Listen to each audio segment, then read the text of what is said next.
Taste ഉണ്ടെങ്കിൽ പറയണേ. എങ്ങനെയുണ്ട്?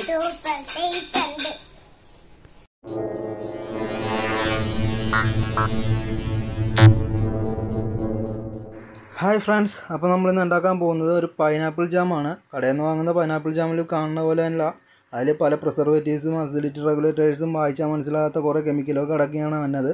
അപ്പോൾ നമുക്കിന്ന് വെറും 3 സാധനങ്ങൾ കൊണ്ടിട്ട് വീട്ടിലുള്ള സാധനങ്ങൾ തന്നെയാണ്. പൈനാപ്പിൾ ഞാനിപ്പോൾ ഒരു 3 കിലോ പൈനാപ്പിൾ വെച്ചിട്ടാണ് ഈ ജാം ഉണ്ടാക്കുന്നത്. അതും പിന്നെ കറയാമ്പൂ, ഗ്രാമ്പൂ എന്നൊക്കെ പറഞ്ഞ സാധനം ഒരു 4-5 ഗ്രാമ്പും കുറച്ച് പഞ്ചസാര ഉണ്ടെങ്കിൽ സിമ്പിളായിട്ട് ഉണ്ടാക്കിയെടുക്കാൻ പറ്റുന്ന ഒരു സാധനമാണ് പൈനാപ്പിൾ ജാം. അപ്പോൾ നമുക്കത് എങ്ങനെയാണ് ഉണ്ടാക്കുന്നതെന്ന് പറയാം. ആദ്യമായിട്ട് നമ്മൾ പൈനാപ്പിൾ അരിഞ്ഞ് വെക്കുക. അരിഞ്ഞ് വെച്ച ശേഷം അതൊരു മിക്സിയുടെ ജാറിലിട്ട് ജ്യൂസാക്കി അടിച്ചെടുക്കുക. അതാണ് നമുക്ക് ആദ്യം ചെയ്യേണ്ട മെയിൻ പരിപാടി. പൈനാപ്പിൾ നല്ലപോലെ അരിഞ്ഞ് ചെറിയ കഷ്ണങ്ങളാക്കി എടുത്തിട്ട് അതൊരു മിക്സിയുടെ ജാറിലിട്ട് നല്ലപോലെ ഒന്ന് അരച്ച് ജ്യൂസ് പരുവത്തിലെടുക്കുക. വേണമെങ്കിൽ ഒരു അല്പം വെള്ളം കൂടി ചേർക്കുക, അതിൽ കുഴപ്പമൊന്നുമില്ല. ഈ വെള്ളം ചേർക്കണം, എത്രമാത്രം ചേർക്കുന്നു അത്രമാത്രം നിങ്ങൾ അടപ്പിൽ വെച്ച് ചൂടാക്കി വെള്ളം വറ്റുന്നവരെ വെയിറ്റ് ചെയ്യേണ്ടി വരും. അതുകൊണ്ട് കഴിവതും കുറഞ്ഞ വെള്ളം മാത്രം ചേർക്കുക. നമുക്ക് ആദ്യം ജാം ആയിട്ട് ജ്യൂസ് അടിക്കണം. ജ്യൂസ് അടിക്കുന്ന പരിപാടിയാണ് മെയിനായിട്ടുള്ള പരിപാടി. ജ്യൂസ് അടിക്കാൻ തുടങ്ങാം. അപ്പോൾ നമ്മൾ നമ്മുടെ മിക്സി എടുത്ത് വെച്ച് ജാറിലേക്ക് പൈനാപ്പിൾ ഇട്ട ശേഷം, എല്ലാവർക്കും അറിയാവുന്ന കാര്യങ്ങളാണ്, ഞാനിത് കൂടുതലായിട്ട് വിശദീകരിക്കേണ്ട കാര്യമൊന്നുമില്ലല്ലോ. അപ്പോൾ നമുക്ക് പതിവ് പോലെ തന്നെ മിക്സിയുടെ ബട്ടൺ ഒന്ന് ഓൺ ചെയ്ത് കൊടുക്കുക. എപ്പോഴാണ് വിചാരിച്ചത് സ്വിച്ച് ഓൺ ആക്കി കൊടുക്കുക. സ്വിച്ച് ഓൺ ആക്കിയ ശേഷം മാത്രം നമ്മൾ സ്റ്റൗവിലേക്ക് വന്നിരിക്കുക, മിക്സി ഓൺ ചെയ്യുക, ജ്യൂസ് അടിക്കുക.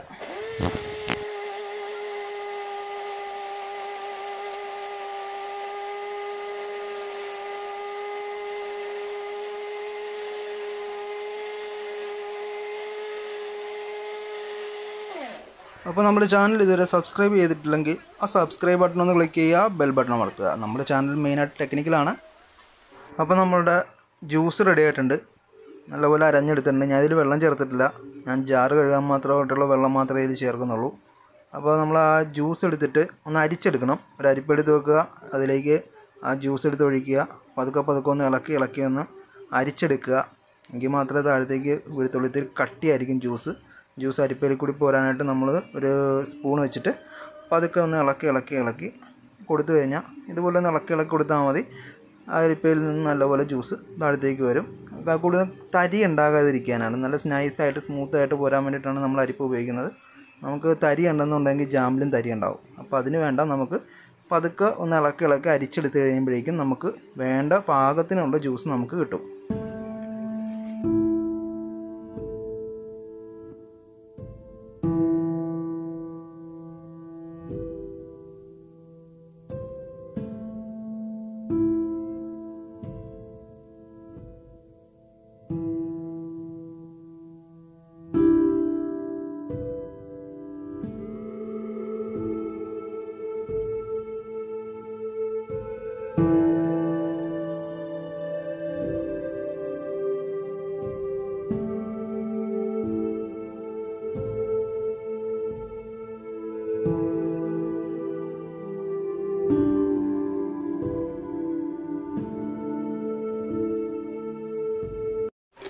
ഫ്രണ്ട്സ്, നമ്മുടെ ജ്യൂസ് അപ്പോൾ റെഡി ആയിട്ടുണ്ട്. നമ്മൾ 3 കിലോ പൈനാപ്പിളിൻ്റെ ജ്യൂസാണ് എടുത്തിരിക്കുന്നത്. നല്ല സ്മൂത്തായിട്ട് തരിയൊന്നും ഇല്ലാതെ അരിച്ചെടുത്തിട്ടുണ്ട്. നമുക്ക് അടുത്ത ഇൻഗ്രീഡിയൻറ്റ് വേണ്ടത് പഞ്ചസാരയാണ്. പഞ്ചസാരയും ഗ്രാമ്പൂവും, കറയാമ്പൂ എന്ന് പറഞ്ഞ സാധനം, അതൊരു 5 എണ്ണം മതിയാവും. 5 കറയാമ്പൂ കൂടി ഇട്ട് കഴിഞ്ഞാൽ നമുക്ക് വേണ്ട സാധനങ്ങളെല്ലാമായി. നമുക്ക് ഇതുകൂടി അതിലേക്ക് ചേർത്ത് കൊടുക്കണം. 3 കിലോ പൈനാപ്പിളിന് 1/2 കിലോ പഞ്ചസാരയാണ് ഞാനിവിടെ ചേർക്കുന്നത്. 1/2 കിലോ മുഴുവനായിട്ട് ഇടണമെന്നില്ല, ആവശ്യത്തിന് മധുരം ഓരോരുത്തർക്ക് അങ്ങനെയാണെന്ന് വെച്ച് കഴിഞ്ഞാൽ ആവശ്യത്തിനുള്ള മധുരം നമുക്ക് ആഡ് ചെയ്തിട്ട് പഞ്ചസാര ഇട്ടാൽ മതിയാവും. ഞാൻ ഏകദേശം 500 ഗ്രാമോളം പഞ്ചസാര ഇതിൽ ആഡ് ചെയ്യുന്നുണ്ട്. എനിക്ക് ഇവിടെ പഞ്ചസാര എല്ലാവർക്കും നല്ലൊരു പ്രിയമുള്ള സാധനമാണ്. അപ്പോൾ അതുകൊണ്ടിട്ട് പഞ്ചസാര ഒരു 500 ഗ്രാം ഞാൻ ആഡ് ചെയ്യുന്നുണ്ട്. ആവശ്യത്തിനുള്ള മധുരമുണ്ട്, അപ്പോൾ അത് മതിയാവും എനിക്ക്. അപ്പോൾ നിങ്ങൾക്ക് ആവശ്യം എങ്ങനെയാണോ മധുരം അതനുസരിച്ച് നിങ്ങൾ ആഡ് ചെയ്ത് കൊടുക്കുക. അപ്പോൾ നമുക്ക് ഇതുപോലെ പഞ്ചസാര ഇതിലേക്ക് ആഡ് ചെയ്ത ശേഷം നന്നായിട്ട് ഇളക്കുക.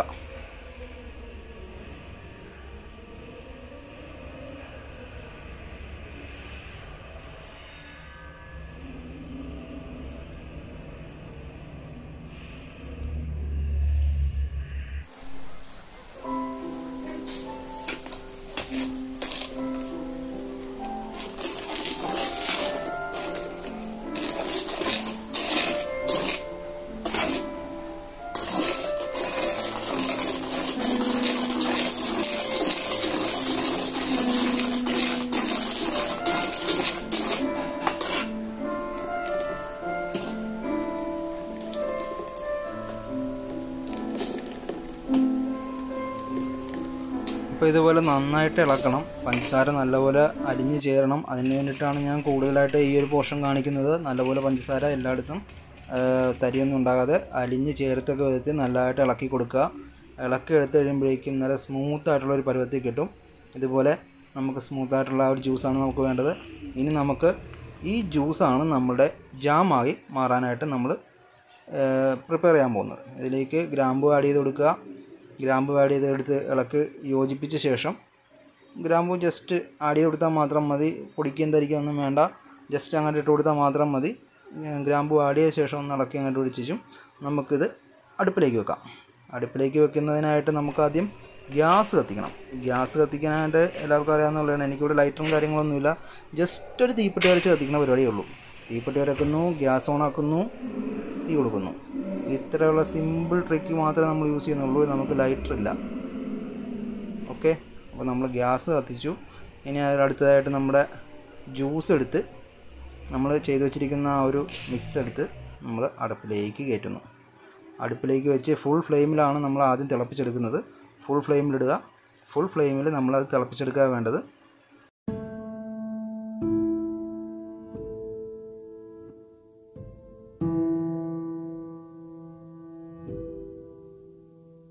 ഇനി അടുപ്പിലേക്ക് വെച്ച് ജ്യൂസിന് മെയിനായിട്ട് ചെയ്യേണ്ട ഒരു കാര്യമുണ്ട്.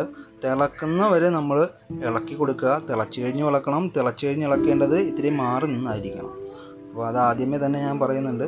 നല്ലപോലെ ഇളക്കിക്കൊണ്ടേയിരിക്കുക. അടിക്ക് പിടിക്കാതിരിക്കാൻ വേണ്ടിയിട്ടാണ്. പഞ്ചസാര ചേർത്തിട്ടുള്ളതാണ്.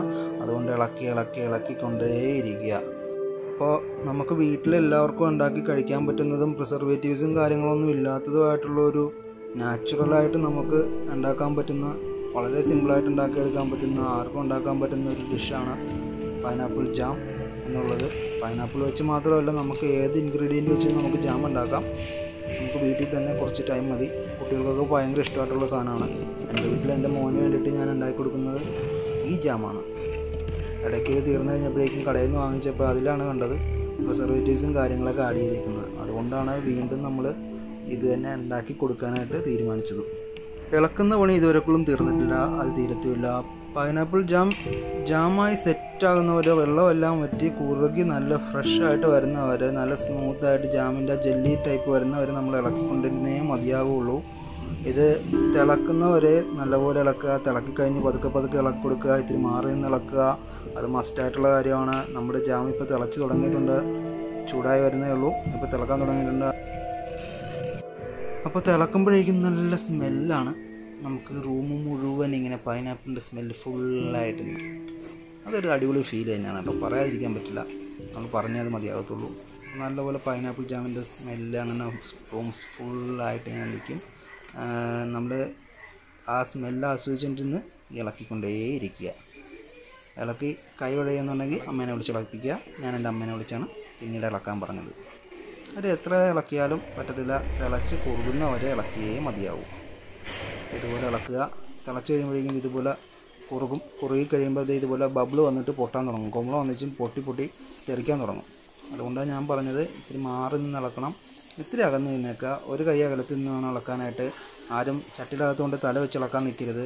ചിലർ ചട്ടിയുടെ മുകളിൽ തല വെച്ചുകൊണ്ട് നോക്കിയിട്ട് ഇളക്കുന്ന പരിപാടിയില്ലേ, അതൊന്നും വേണ്ട. ഇത്തിരി മാറി നിന്ന് ഇളക്കിക്കൊണ്ടിരിക്കുക. ഇളക്കിക്കൊണ്ടിരിക്കുമ്പോഴേക്കും പതുക്കെ അത് കുറുകി സെറ്റായിട്ട് വരും. ഇത്തിരി ടൈം എടുക്കും. അത് സഹിക്കുക. ഇങ്ങനെ കുറുകിയ ശേഷം നമ്മൾ നേരെ സിമ്മിലേക്ക് ഇടുക. ഗ്യാസ് സിമ്മിലേക്ക് ഇട്ട് ചെറിയ ചൂടിൽ ഇളക്കിക്കൊണ്ടിരിക്കുക. ഇത്രയേ ഉള്ളൂ. വേറെ പരിപാടിയൊന്നുമില്ല ജാം ഉണ്ടാക്കാൻ. ഇളക്കിയാൽ ജാം ഉണ്ടാവും. അതാണ് നമ്മുടെ മെയിൻ പരിപാടി. ഇതുപോലെ വന്ന് കൊമ്പള പൊട്ടണം കേട്ടോ. ഇതുപോലെ വന്ന് പൊട്ടും. ഈ പൊട്ടുന്നത് തെറിച്ച് നമ്മുടെ ദേഹത്ത് വീഴും, പൊള്ളും. അപ്പോൾ പൊള്ളൽ ഒഴിവാക്കാൻ വേണ്ടിയിട്ടാണ് പറഞ്ഞത്, അകന്ന് നിന്ന് ഇളക്കാനായിട്ട് പറഞ്ഞത്. അപ്പോൾ അതുകൊണ്ടിട്ട് നമ്മുടെ ജാം ഇനി സെറ്റായി. വേറെ ഒന്നുമില്ല. ഇതൊന്ന് കുറുകിയാൽ മതി. നമ്മുടെ കാര്യങ്ങളെല്ലാം നല്ല സെലബ്രേറ്റ് സെറ്റായി കഴിഞ്ഞു. അപ്പോൾ നമുക്ക് നമ്മുടെ ജാം ഒന്ന് ടേസ്റ്റ് ചെയ്യിക്കാൻ, നമ്മുടെ ആൾ ഇത് നേരത്തെ ടേസ്റ്റ് ചെയ്തിട്ടുണ്ടല്ലോ. അപ്പോൾ അതുപോലെ ടേസ്റ്റ് ചെയ്ത് നോക്കി. അവൻ ടേസ്റ്റ് ചെയ്ത് ഓക്കെ പറഞ്ഞു കഴിഞ്ഞാൽ പിന്നെ നമുക്ക് നോക്കാനില്ല. കാര്യം അവൻ കഴിക്കേണ്ട സാധനമാണ്. അപ്പോൾ അവനെ കൊണ്ട് ടേസ്റ്റ് ചെയ്തിട്ട് നോക്കി. നമ്മുടെ ജാം ഏകദേശം സെറ്റായിട്ടുണ്ട്.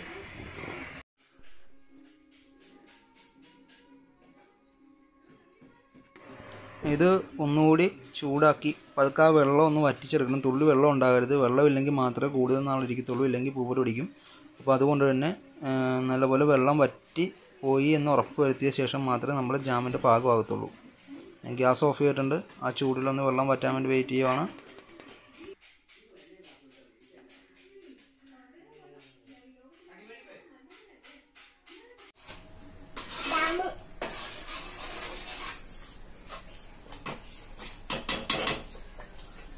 ചൂടാണ് കേട്ടാ, തൊടരുതേ. ടേസ്റ്റാണ് പറയണേ.